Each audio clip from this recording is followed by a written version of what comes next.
নমস্কার। শুরু করছি প্রতিদিনকার মতো। আজ সকালে কি লেখা আছে কপালে, প্রভাতী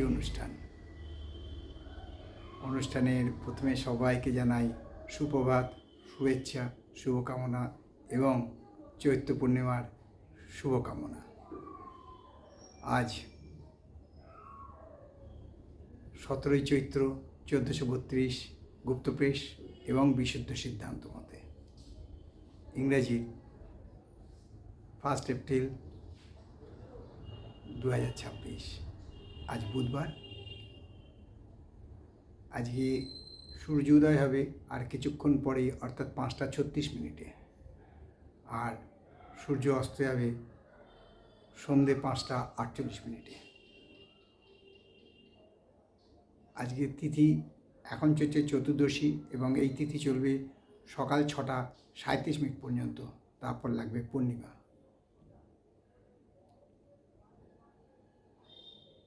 আজকে শুভকর্ম বলতে দীক্ষা ছাড়া আর কিছু নেই।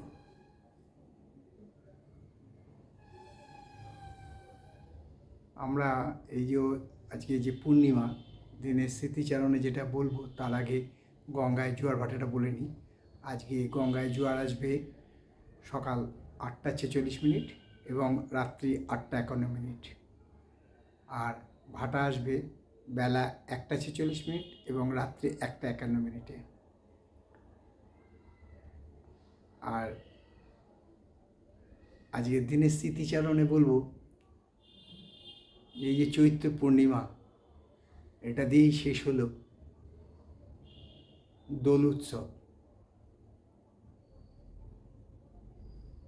আমরা হিন্দু শাস্ত্র অনুযায়ী এই দোল পূর্ণিমাটাকে নানানভাবে ভাগ করেছি। যেমন ফুল দোল, রঙের দোল, আবির দোল, দ্বাদশ দোল, পঞ্চম দোল, সপ্তম দোল, দশম দোল, দ্বাদশ দোল এবং আজকে শেষ। আমাদের এখন আমরা কর্মব্যস্ত জীবন, আমরা সারভাইভ করার জন্যে প্রচণ্ডভাবে খেটে চলেছি এবং একটু সুখে শান্তিতে থাকার জন্যে, পরিবারের মুখে হাসি দেখার জন্যে আমরা চেষ্টা করি কীভাবে একটু নিজেদের অর্থ আয়টাকে বাড়াবো। তার জন্যে এই উৎসবগুলোকে আমরা আর মনে রাখতে পারি না। আগেকার দিনে এত তো চাপ ছিল না, তাই এই উৎসবগুলো প্রাধান্য পেত। এখন প্রাধান্য পায় না এই কারণে যে মানুষের ব্যস্ততা,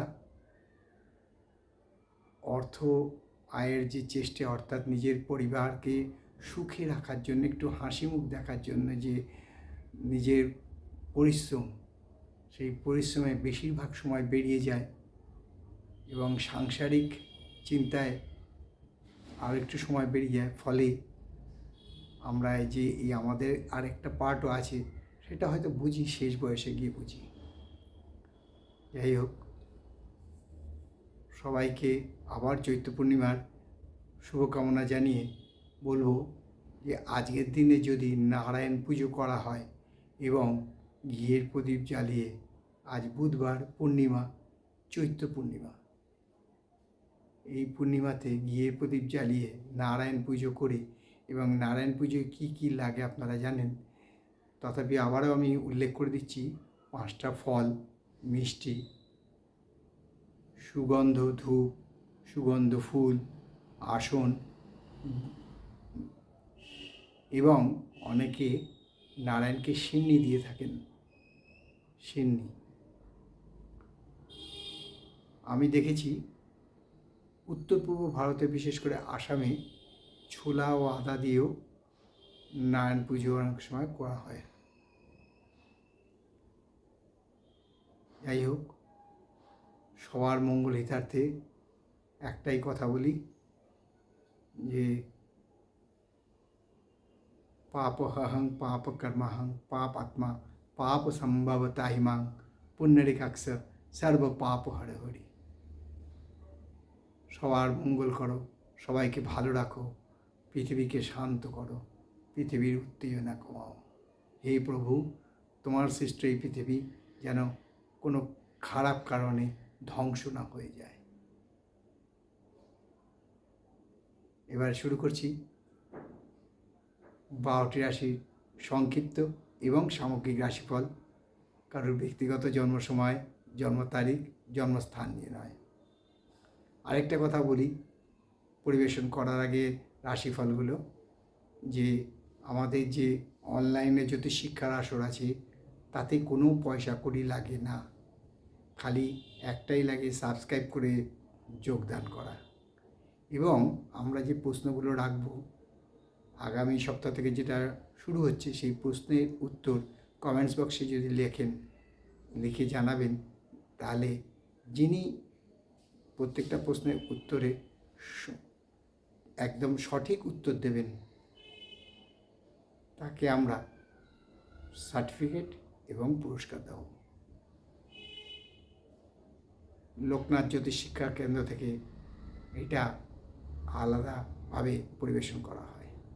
তাই অনলাইন জ্যোতিষ শিক্ষা আসরে আসুন, সাবস্ক্রাইব করুন, যোগদান করুন, কোনো টাকা পয়সা লাগে না।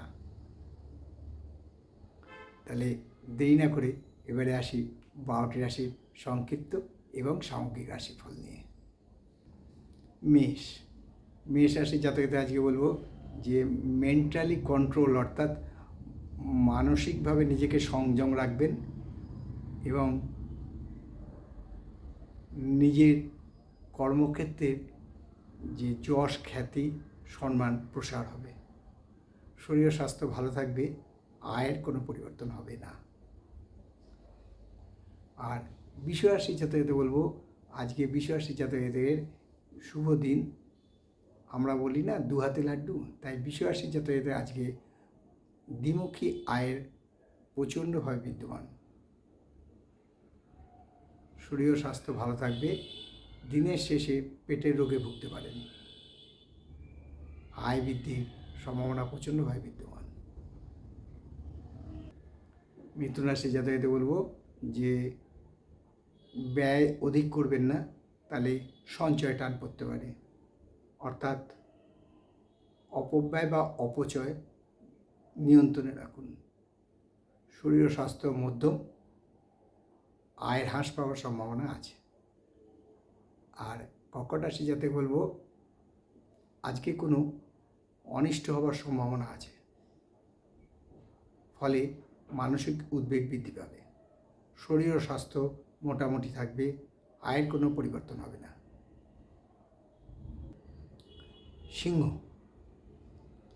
সিংহ রাশি জাতকদের বলবো আজকে কর্মক্ষেত্রে বা ব্যবসা ক্ষেত্রে খুব সাবধান, কারণ সহযোগী বা কলিগসদের সাথে আপনি বিবাদে জড়িয়ে পড়তে পারেন। ফলে মানসিকভাবে আপনি একটু বেসামাল হয়ে যেতে পারেন। শরীর ও স্বাস্থ্য ভালো থাকবে, ক্রোধ সংবরণ করবেন এবং খুব ক্রোধ হলে শিব নাম জপ করুন, আয়ের কোনো পরিবর্তন হবে না। আর কন্যা রাশি জাতকদের বলবো যে যারা নার্ভের রোগে ভুগছেন বা স্পন্ডালাইটিস জাতীয় রোগে ভুগছেন, তারা খুব সাবধান। আজকে রোগ বৃদ্ধি হওয়ার সম্ভাবনা প্রচণ্ডভাবে বিদ্যমান, ফলে শরীর ও স্বাস্থ্য খুব একটা ভালো যাবে না, তবে আয় বৃদ্ধির সম্ভাবনা আছে। তুলা রাশির জাতকদের বলবো আজকে খুব সাবধান, কারণ আজকে অর্থহানি হওয়ার সম্ভাবনা প্রচণ্ডভাবে বিদ্যমান, ফলে মানসিক চিন্তা বৃদ্ধি পাবে। কোনো বন্ধু দ্বারা ক্ষতি হওয়ার সম্ভাবনা প্রচণ্ডভাবে বিদ্যমান। শরীর ও স্বাস্থ্য মধ্যম থাকবে, আয় হ্রাস পাওয়ার সম্ভাবনা আছে। আর বৃশ্চিক রাশি জাতকদের বলবো আজকে খাওয়া দাওয়ার ব্যাপারে ভীষণভাবে সাবধান হন, না হলে অ্যাসিডিটি বা গ্যাস্ট্রিক আলসারে ভুগতে পারেন, ফলে শরীর ও স্বাস্থ্য হানি হতে পারে, তবে আয়ের কোনো পরিবর্তন হবে না।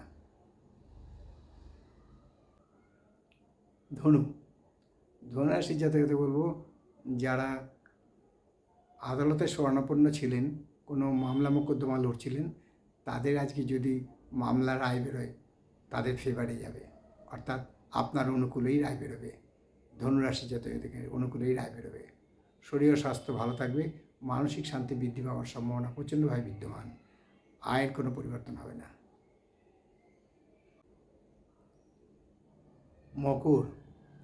মকর রাশির জাতকদের বলবো খুব সাবধান। আজকে আয়ের চেয়ে ব্যয় বেশি হবে, ফলে সঞ্চয়ে টান পড়তে পারে, মানসিক উদ্বেগ বৃদ্ধি পেতে পারে।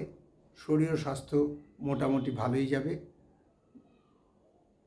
কোনো বন্ধু দ্বারা উপকৃত হতে পারেন। আর কুম্ভ রাশির জাতকদের বলবো যারা শিক্ষার সাথে যুক্ত আছেন বা যারা ছাত্রছাত্রী, তাদের আজকে শিক্ষায় অগ্রগতি বা প্রতিযোগিতামূলক পরীক্ষায় ভালো ফল করবেন। শরীর ও স্বাস্থ্য ভালো থাকবে, মানসিক শান্তি বৃদ্ধি পাবে। আর সর্বশেষ রাশি মীন রাশির জাতকদের বলবো আজ খুব সাবধানে রাস্তাঘাট চলবেন, বা সিঁড়ি ভাঙা, ওপর থেকে নিচে নামা, এইসব যারা করছেন তাড়াহুড়ো করে খুব সাবধান। আজকে আঘাতপ্রাপ্তি হতে পারে, অর্থাৎ কোনো জায়গায় আপনার আঘাত লাগতে পারে, ফলে হাড়ে চোট পৌঁছানোর সম্ভাবনা প্রচণ্ডভাবে বিদ্যমান। শরীর ও স্বাস্থ্য মোটামুটি যাবে, কারণ আঘাতপ্রাপ্ত হলে শরীর ও স্বাস্থ্য হানি হওয়ার সম্ভাবনাও আছে। তবে আয়ের কোনো পরিবর্তন হবে না। এই হলো 12টি রাশি নিয়ে আজ সকালে কী লেখা আছে কপালে অনুষ্ঠানে 12টি রাশির সংক্ষিপ্ত এবং সামগ্রিক রাশিফল। কারোর ব্যক্তিগত জন্ম সময়, জন্ম তারিখ, জন্মস্থান নিয়ে নয়। তাই শেষ করার আগে বলি, মা দশমহাবিদ্যার কৃপায়, দিবাদিদেব মহাদেবের কৃপায় এবং শঙ্খচক্র গদাবদ্ধধারী নারায়ণের কৃপায় সবার মঙ্গল হোক, সবার ভালো হোক, সবাই সুস্থ থাকুক, শান্তিতে থাকুক, আনন্দে থাকুক, এই কামনা করে আজকের অনুষ্ঠান শেষ করলাম। আবার আগামীকাল প্রাতে দেখা হবে। ততক্ষণ ভালো থাকুন, সুস্থ থাকুন, আনন্দে থাকুন। নমস্কার।